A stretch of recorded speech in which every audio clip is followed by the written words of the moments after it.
All right, in this lecture, we're going to go ahead and talk about shapes.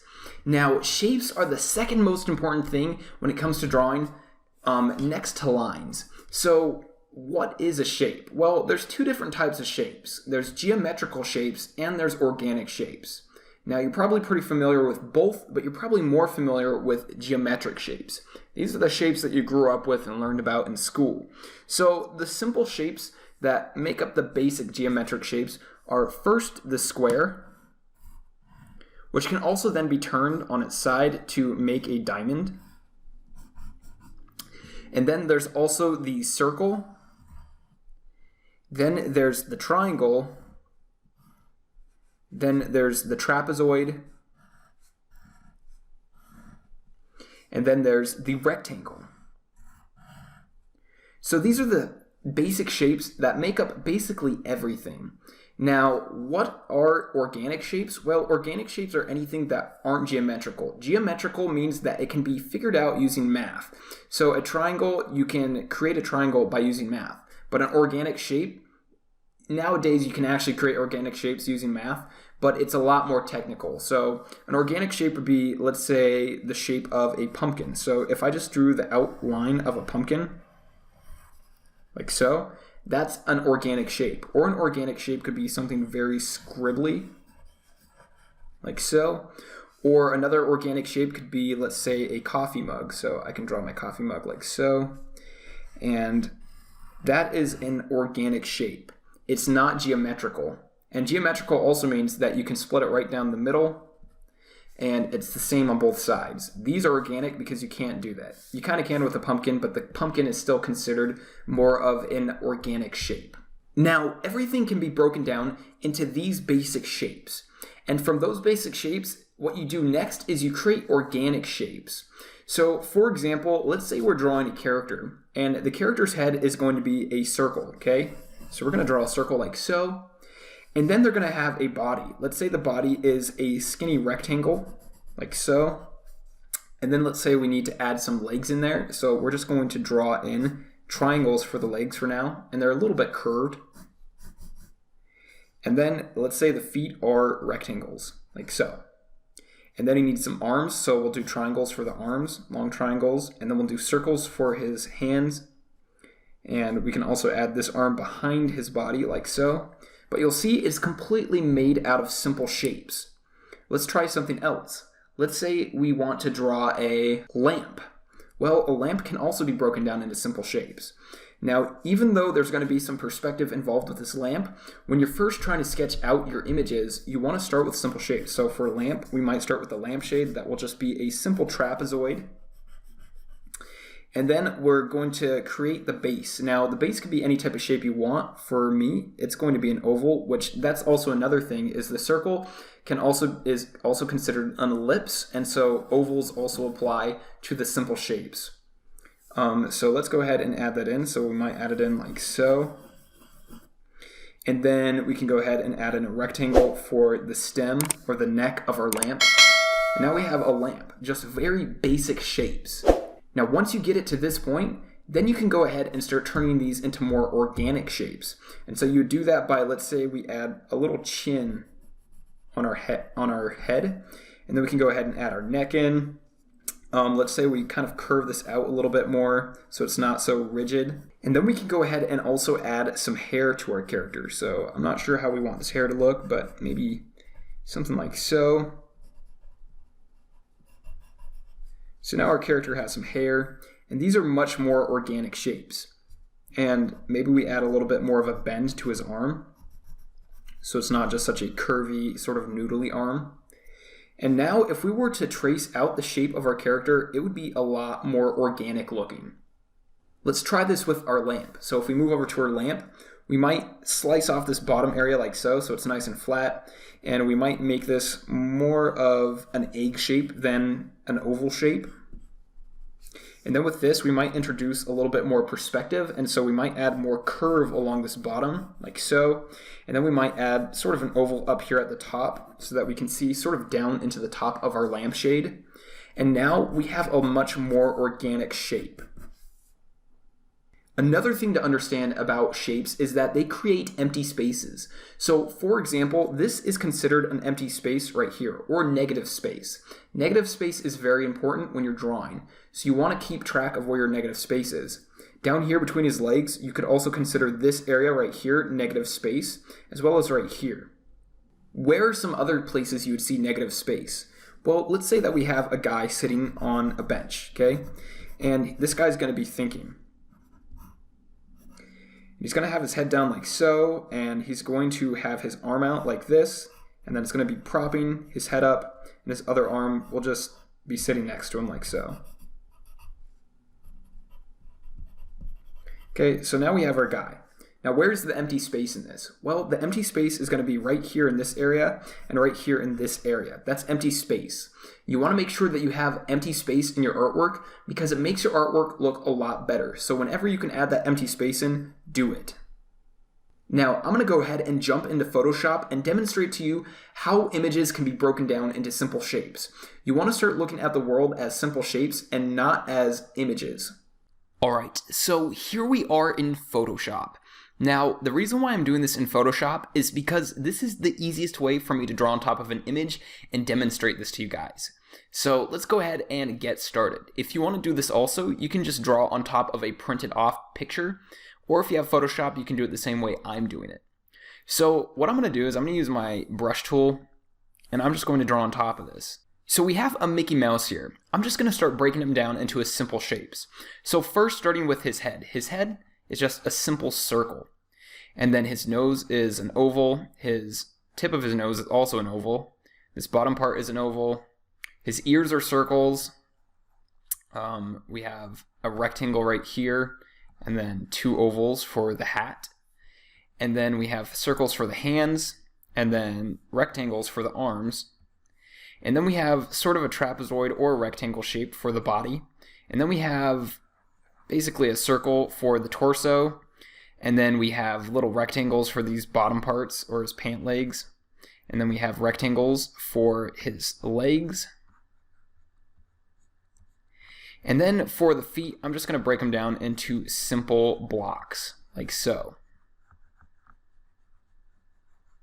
So now we have the simple shapes laid out of Mickey Mouse. Let's go ahead and turn off our image so we can see those shapes. So you can see that entire Mickey Mouse is made out of very simple shapes. And just an interesting fact, when Walt Disney first designed Mickey Mouse, he wanted them to be made out of extremely simple shapes so that any animator could replicate them and animate them extremely easily just by tracing pennies and other objects. So this is why I started out with Mickey Mouse, is because I knew that he's created out of very, very simple shapes. Now, how can we turn these simple shapes into more of an organic shape? Well, that's where we start refining things like the feet. So if we turn the drawing back on, we can go ahead and add a new layer above this, and we can start refining this block into more of the shape of his foot. So something like so. And his legs kind of have more of a bend to them. We can start working on this foot. So if we turn our drawing layer off and we turn off our background image, you'll see we start to get something that's starting to resemble something a lot more like Mickey Mouse.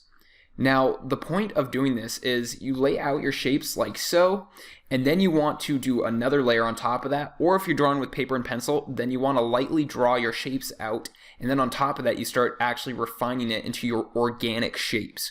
This is how professionals do their artwork. So a lot of people just want to go straight in and start drawing the image, but you need to work from the basics and move all the way up to the more intricate details of your artwork.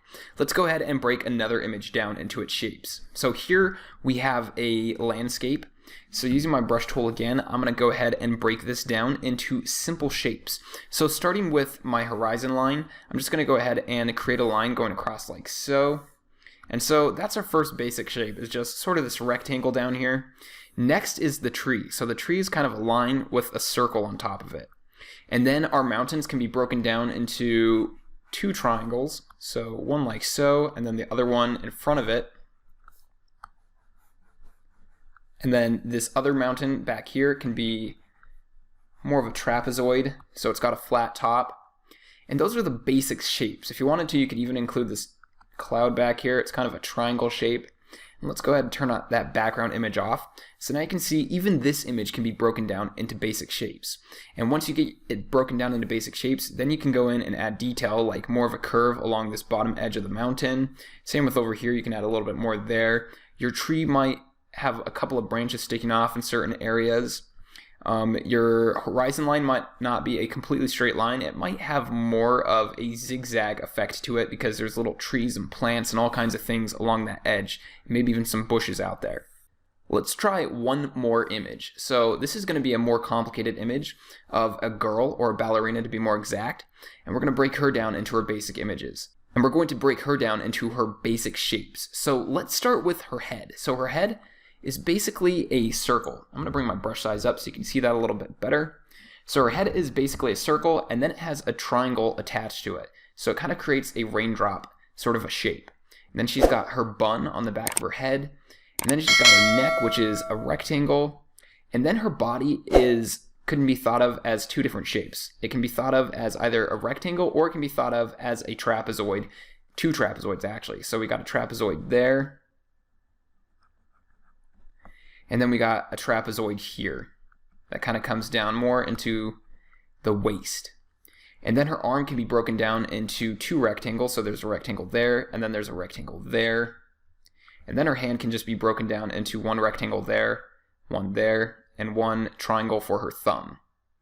Let's break down her other arm. So we're seeing sort of the edge of that rectangle, and then we're going to see the edge of this rectangle. And it's almost more of a trapezoid since it's tapering in more towards one end. And then over here we can break this down into a rectangle, and then a triangle for the thumb, and sort of a trapezoid for that bunch of fingers right there.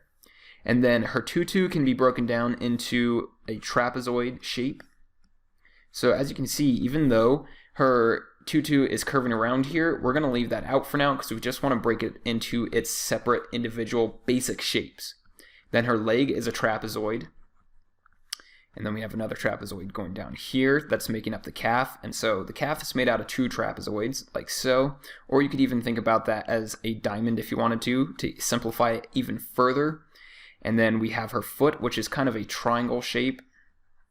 And then we do her back leg, so another trapezoid back here. And then we can create another trapezoid there. And we can even make this a triangle. And then this foot can also be broken down into a simple triangle, like so. Now, like I said, shapes are going to be the most important part when it comes to your drawings. If you don't get your shapes right, nothing else is going to look correct. So you want to make sure that you really study shapes and images and objects and really start to understand how they play with each other and play off of each other. So your assignment for this lecture is to go ahead and take a bunch of images and break them down into their separate shapes. Once you've done that, then I want you to draw a picture of something, let's say a lamp or even a character that you want to design, but I only want you to draw the simple shapes. Once you've done that, go ahead and post that to the Q&A section of the course or the Facebook group so we can all see your work and your progress. Thanks for watching this lecture, and I really look forward to seeing you in the next one. Alright, in this lecture, we're going to go ahead and create a landscape image using the knowledge we learned about shapes and how to put them together. So first off, I'm going to be using a blue pencil to create this underdrawing, and then I'm going to switch over to a darker pencil to do more of my detail work and to solidify the image. So let's go ahead and get started. So the first thing I'm going to do is I'm going to draw a horizontal line across my page. Now this line is going to be my horizon line, and it's okay if you don't know what a horizon line is. We'll learn more about that later.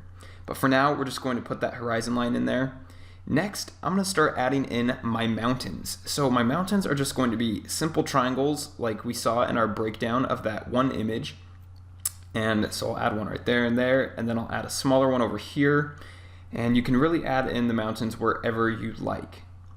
Next, I'm going to add in a rectangle here. And this rectangle is going to represent a tower that's going to be in my landscape. But for now, the basic shape for that tower is just a rectangle. We're just trying to get the composition laid out and all those basic shapes. Next, I'm going to add in an oval, and then I'll add in a second oval, or they can be called ellipses. And these are going to be a lake. So for now, the simple shape for them is just going to be a circle in perspective. Next, I'm going to start adding detail to this and turning these shapes into more organic shapes. So I'll start by first adding a little bit more of movement to the edges of these lines, and I'm going to add an edge to this mountain also. Then I'll add a little bit more detail to that edge. So we just want to start making these look a lot more organic and less like geometrical shapes. Then I'm going to add an edge to this mountain as well. Then we'll add some more organic shapes to that. Now we can move on to our tower. So the tower is just going to taper off towards the top. And then I'm going to add a nice rounded edge here at the top. It'll be sort of a platform. And then on top of that platform, I want to add in a sphere. So I'm going to draw a circle up there. Next, let's move on to the lake. So now I want to connect these two ovals together to make the shape of my lake. Now we want to add in the reflections into the lake.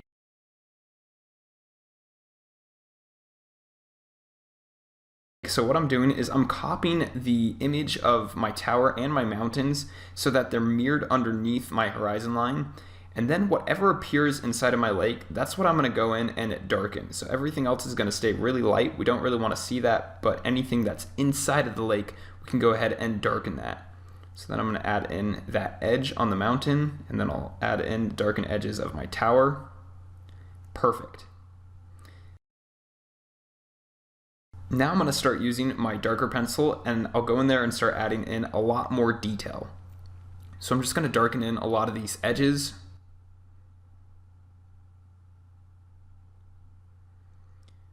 I can darken in this edge of my mountain, so it's going to have two different planes. And when we go in there and add some shadows to it, it's going to make it look a lot more realistic.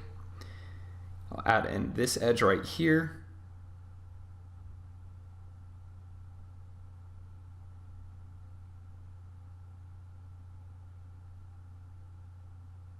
And really the key to making things organic is kind of giving them a random sort of a shape. So you want to make it look as random as possible and try to stay away from patterns.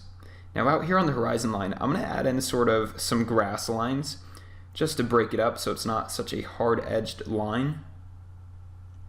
And I'm going to go ahead and do that all the way across my horizon line.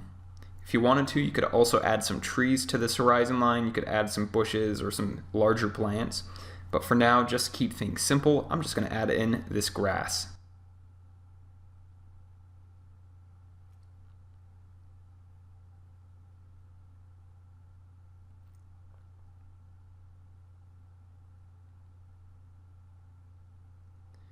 All right, next, let's go ahead and move on to this tower.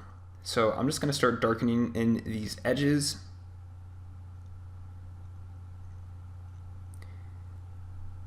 Then I'm going to go ahead and add that detail to my sphere. And I think I also want to add 2 points to the top of here. It'll kind of be sort of a Lord of the Rings type of tower. Then I'll add a tiny little door down here at the bottom, and then I'll add some windows at the top. And as you can see, they're just extremely simple shapes. We don't have to get too detailed with it to get the idea across. Now let's go ahead and move on to our lake. So we want to darken in the edge of our lake so we know where that edge is. So this is our contouring line. Then next, we're going to go ahead and add in those reflections. So I'll go ahead and darken the edge of that tower, and remember, it's only going to be what's within the shape of our lake. Anything outside of that shape, we're going to leave out.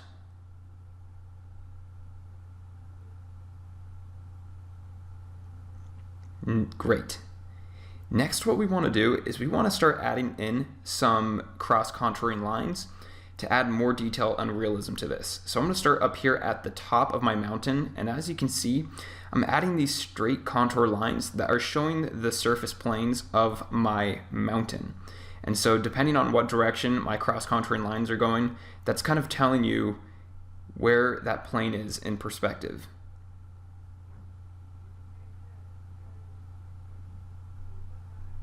Then I'll add it onto this mountain.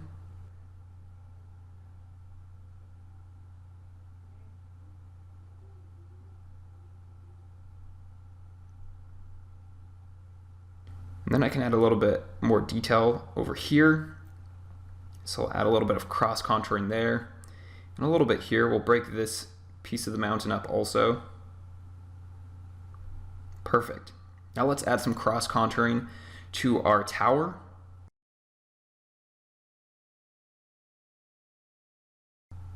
So since this is a round cylinder tower, we're going to go ahead and add it like so. So it has that nice curve in there. And then we're going to go ahead and add that into our reflection.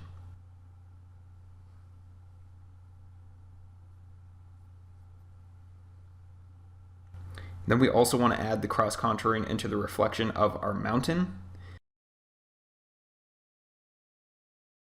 Next, let's go ahead and add in sort of a darker gradient in our sky.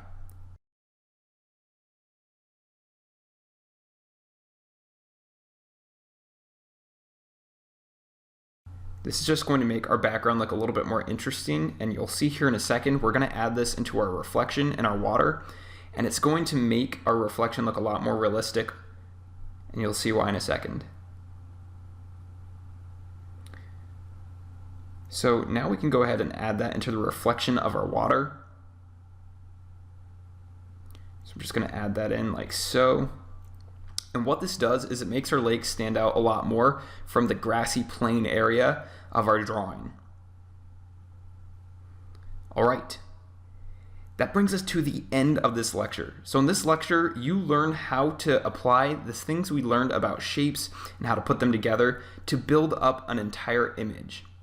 I really hope you enjoyed this tutorial and you learned something from it, and I really look forward to seeing you in the next lecture. Thanks for watching. Add shadows and highlights and values. All I want you to do is look at your object or your boot if you're drawing a boot too, and I want you to study where those dark shadows are and where those lighter areas are, and I want you to try to recreate that by using cross-contouring lines. So for example, I'm going to have more of a dark shadow edge along this bottom area, like so, and when I add those in, I want to follow the shape of this boot. So rather than just doing straight lines like so, I want to actually follow the shape of this boot when I add in those shadows. Then there's probably going to be a little bit more shadow along this edge, so I'm going to go ahead and add it in like so, and this top surface is going to be left pretty bright because it's going to be being hit by the light. But you'll see how my cross-contouring shadows are following the form. That's the important part. We would probably be getting a shadow underneath this edge right here, just a little small one, so I can go ahead and add in some cross-contouring there. And then inside here, this is going to be a very interesting part, and this will really demonstrate how cross-contouring works. So in here, we're going to have a lot more shadow, but we don't just want to do straight lines across or fill it in with black, because it's more on these edges, there's going to be a lot darker shadows, and then this inner area is going to be a lot lighter. So we're going to add that in like so, and we want to follow the form, so it's going to curve around like so. And over here, we'll add a little bit darker, and then we can lighten this middle area.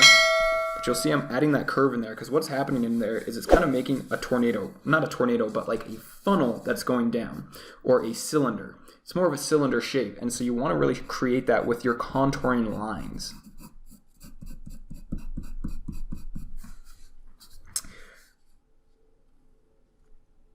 We can also add some contouring lines on the sole of our boot, so just like so, and we'll add some in right here. Now this area right here is straighter than right there because this part of the boot is a flat, straight surface, and so that's why it looks like that. So it's okay to use straight lines sometimes. You just want to make sure that it's actually going along with the form of your boot.